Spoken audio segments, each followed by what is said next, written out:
आपके साथ ऐसा कई बार हुआ होगा कि आप पूरा दिन काफ़ी ज़्यादा थका हुआ, काफ़ी ज़्यादा आलस में फ़ील करते हैं। बट जैसे ही आप एक बार अपने बेड पे जाते हैं, वैसे ही आप देखते हैं कि आपको बिल्कुल नींद ही नहीं आ रही। आप अपनी कुछ पुरानी और गंदी यादों को ऐसे करने लगते हैं जैसे कि एक इंट्रोवर्ट इंसान अपने दोस्तों को गिन रहा हो। या फिर यार अगर उस दिन मैंने सोचा था कि टी-शर्ट का लोगो नहीं पड़ा होता ना तो आज हम अच्छे दोस्त होते। या फिर मे बी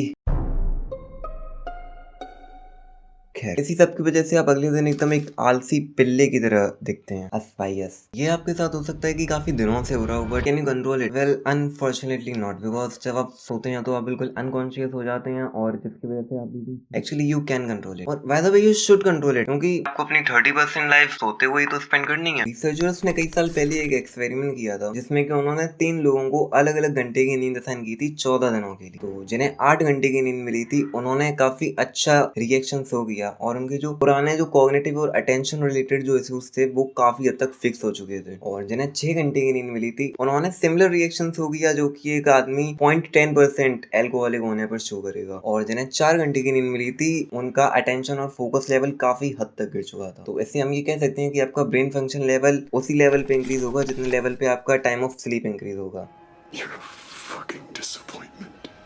अगर मैं लॉन्ग टर्म में बात करूं तो आपको काफी ज्यादा प्रॉब्लम्स हो सकते हैं। अराउंड 90 से ज्यादा स्लीप डिसऑर्डर्स होते हैं जिसमें कि ऑलरेडी 61% इंडियंस डायग्नोज है। अगर मैं मेजर प्रॉब्लम्स की बात करूं तो उनमें आपको आती है हाइपरटेंशन, डायबिटीज, ओबेसिटी और heart attack. Short term problems की बात करूं तो आपको स्लीप लॉस, इंसोम्निया जैसी प्रॉब्लम्स हो सकती हैं जिनमें कि आपको 7 घंटे से भी कम की बहुत ही ज्यादा बेड क्वालिटी की स्लीप मिले। और आपको स्लीप डिसऑर्डर ब्रीदिंग हो सकती है जिसमें कि आपकी सोते सोते सांस अटक जाए या फिर सांस चली जाए। सकता है कि आपको रेस्टलेस लेग सिंड्रोम हो जाए। उसके बाद अगर हम कुछ साइकोलॉजिकल और मेंटल इश्यूज की बात करें तो आपको डिप्रेशन और एंजाइटी तो हो ही सकते हैं। उसके बाद टीन्स में और ओल्डर लोगों में आपको काफी ज्यादा रिस्क टेकिंग बिहेवियर टाइप का एक डेवलप हो जाता है जिससे कि उनको काफी ज्यादा सुसाइडल थॉट्स तक आ सकते हैं। मेंटल इश्यूज के बारे में और जानने के लिए आप मेरी इस वाली वीडियो को देख सकते हैं जिसमें कि मैंने डिप्रेशन, एंजाइटी और इन जैसे टर्म को काफी ज्यादा अलग अलग वे में डिफाइन किया। अभी देखो काफी ज्यादा ऐसे रीजन हो सकते हैं जिसकी वजह से आपको एक गंदी तरीके की नींद आती है, जैसे कि आप काफी ज्यादा स्ट्रेस ले रहे हो या फिर आपको कुछ सीक्रेट समस्याएं हो। बट वो सब जानने के लिए आप ये आर्टिकल रीड कर सकती हैं क्योंकि ये काफी ज्यादा डिटेल्ड है। बट उससे पहले काफी ऐसी प्रॉब्लम्स होती हैं जिनसे कि आपको लगता हो कि आपको कुछ खास फर्क नहीं पड़ता है, रियल में उनसे काफी फर्क पड़ता है। जैसे कि एक गंदे पोस्चर में सोना, आपको में से एक अच्छे पोस्चर में सोना चाहिए। खैर ये तो दादी लोग बताती हैं। और सोने से पहले कुछ भारी, कुछ ऑयली या फिर कुछ ऐसा खा लेना जिसकी वजह से आपको रात को करीम्स का चिकन, उसके बाद उल्टी,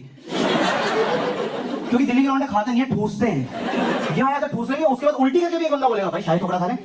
और तीसरी प्रॉब्लम हो सकती है कि आप काफी ज्यादा ओवर थिंकिंग करते हो, खासकर सोने के टाइम पे। प्रॉब्लम हो सकती है कि आप एक शेयरिंग बेड यूज करते हो। बिलीव मी, अगर आप एक बेड किसी के साथ शेयर करके उस पर सोते हैं तो हो सकता है कि आपको स्लीप प्रॉब्लम्स हों। उसके बाद अगर आप एक अच्छे एनवायरनमेंट में नहीं रहते हैं, काफी ज्यादा पोल्यूटेड एरिया में रहते हैं, आवाजें आती रहती हैं, अगर आप काफी ज्यादा स्मोक करते हैं, काफी ज्यादा ड्रिंक करते हैं तो उससे ऑब्वियसली आपको नींद में काफी ज्यादा प्रॉब्लम्स आ सकती हैं। और एक प्रॉब्लम जो हो सकती है वो हो सकती है कि shortcut to pleasure, self-element, self love, love thyself, dark fantasy, masturbation. Experts कहते हैं कि सबको एक रात में ऑलमोस्ट 7 to 9 आवर्स की स्लीप लेनी चाहिए, बट ये एज के हिसाब से डिपेंड करता है। अगर कोई न्यूबॉर्न है जो कि 4 महीने से 1 साल तक का है तो उसे 12 से 16 घंटे तक की एक प्रॉपर स्लीप चाहिए होती है। बट वहीं पे अगर कोई टीनेजर है 13 से लेके 18 ईयर्स की एज का है तो उसे एक रात में 8 से 10 आवर्स की भी नींद चलेगी। खैर मैं तो कह रहा हूँ कि अगर खाली हो तो पूरा दिन पड़े रहो।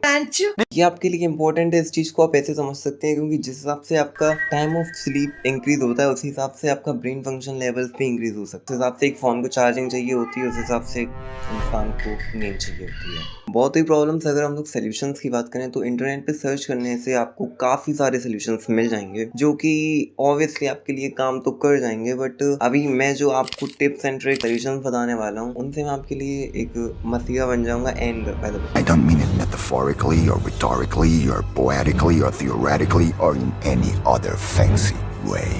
I'm deaf. सबसे पहले तो अपने लिए एक शेड्यूल बनाओ, एक स्केड्यूल।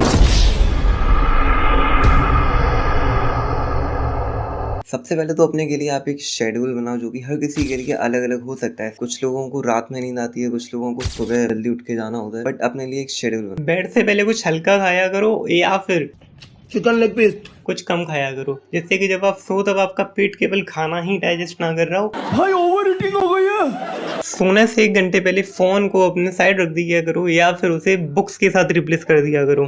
सोने से पहले आप कुछ एक्सरसाइज किया करो या फिर पूरे दिन में कुछ भी एक्सरसाइज किया करो, यानी strength training, boxing, punching, running वगैरह कुछ।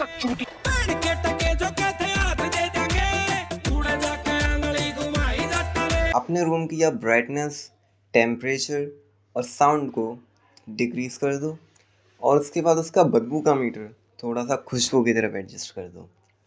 आप ऑब्वियसली नोटिस करोगे कि आपके जो रूम में आपकी जो स्लीप क्वालिटी है वो काफ़ी हद तक इम्प्रूव हो चुकी है। अगर तुम एक कंफर्टेबल बेड, कोजी सा पिलो और एक अच्छी सी क्लीन बेडशीट की जगह पे बॉक्सिंग रिंग में सो रहे हो, शायद से तुम्हारे रूम में येती है। आपने येटी का फुटप्रिंट देखा है हिमालय में? और सोने से पहले ओवर थिंकिंग करना बिल्कुल बंद कर दो। इतना ओवरथिंक कर गया यार, तू 24 साल का है, अच्छी जॉब लग जाएगी, शादी भी हो जाएगी, इतनी टेंशन क्यों लेता है? तो और आप बिल्कुल रिलैक्स। नेटफ्लिक्स देखना रिलैक्सेशन में काउंट नहीं होता है। कई टेक्निक्स भी यूज कर सकते हो, जैसे कि आप यूएस की मिलिट्री टेक्निक यूज कर सकते हो, जिसमें कि वो लोग 4, 7 और 8 का फॉर्मूला यूज कर सकते हैं। और वो क्लेम तो करते हैं कि उससे 2 मिनट में स्लीप आ जाती है, बट ऐसा नहीं है, 5-10 मिनट लगते हैं।